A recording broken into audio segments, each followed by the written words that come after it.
পুরো বছর জুড়ে দায়িত্বকালীন সময়ে নানা কারণে গণমাধ্যমে প্রাসঙ্গিক আছেন উপদেষ্টা আসিফ। চলতি সপ্তাহেই নানা অভিযোগ মাথায় নিয়ে তিনি পদত্যাগের ঘোষণা দিয়েছেন।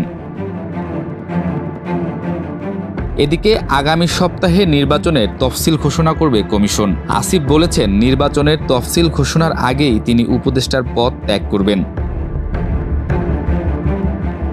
সচিবালয়ে সাংবাদিকদের সাথে কথোপকথনে তিনি বলেন, উপদেষ্টাদের মধ্যে যারা রাজনীতি করবেন তাদের পদত্যাগ করা উচিত। এটা প্রায় সিদ্ধান্ত হয়ে গেছে, তবে চূড়ান্ত সিদ্ধান্ত এখনো বাকি। তবে তিনি প্রার্থী হবেন কিনা সে বিষয়ে এখনো চূড়ান্ত সিদ্ধান্ত নেননি এবং জাতীয় নাগরিক দল এনসিপিতে যোগদানের বিষয়টিও নিশ্চিত নয় বলে জানিয়েছেন।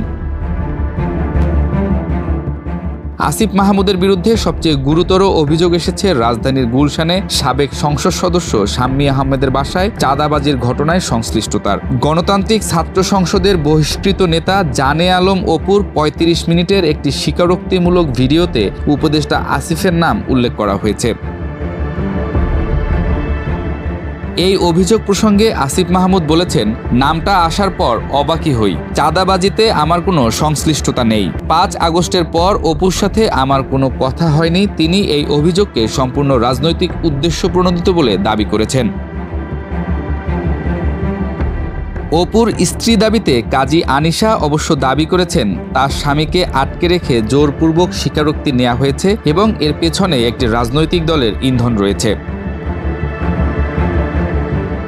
আসিফ মাহমুদের বিরুদ্ধে আরেকটি বড় অভিযোগ এসেছে ঢাকা দক্ষিণ সিটি কর্পোরেশনের মেয়র ইস্যু নিয়ে। বিএনপি নেতা ইশরাক হোসেন ২০২০ সালের মেয়র নির্বাচনের বিতর্কিত রায়ে বিজয়ী ঘোষিত হলেও আসিফ মাহমুদ তার শপথ নিতে বাধা দিয়েছেন বলে অভিযোগ রয়েছে।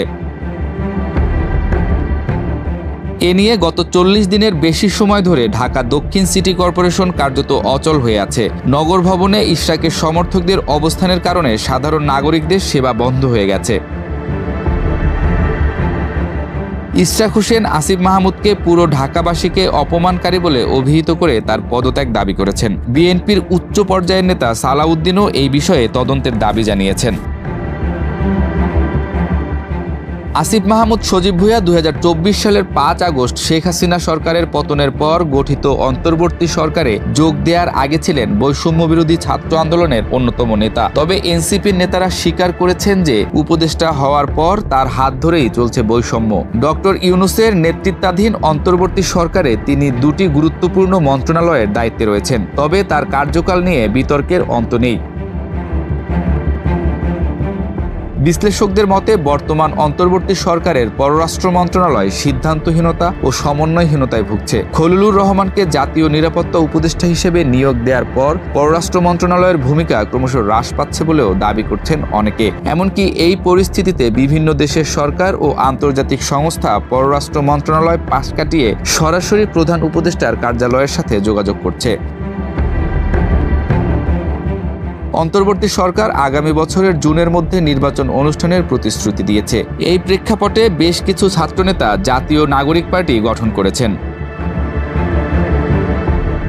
তবে একাধিক রাজনৈতিক দল চায় আগামী ডিসেম্বরের মধ্যেই নির্বাচন হোক এবং ছাত্র উপদেষ্টারা পদত্যাগ করুন। এই দ্বন্দ্ব মোহাম্মদ ইউনূসকে মে মাসে পদত্যাগের কথা ভাবতে বাধ্য করেছিল বলেও গুঞ্জন শোনা যায়। আসিফ মাহমুদের পদত্যাগের ঘোষণা অন্তর্বর্তী সরকারের জন্য একটি বড় চ্যালেঞ্জ। সরকারের পক্ষ থেকে তার বিরুদ্ধে আনীত নানান অভিযোগের তদন্ত চলছে বলেও তিনি স্বীকার করেছেন।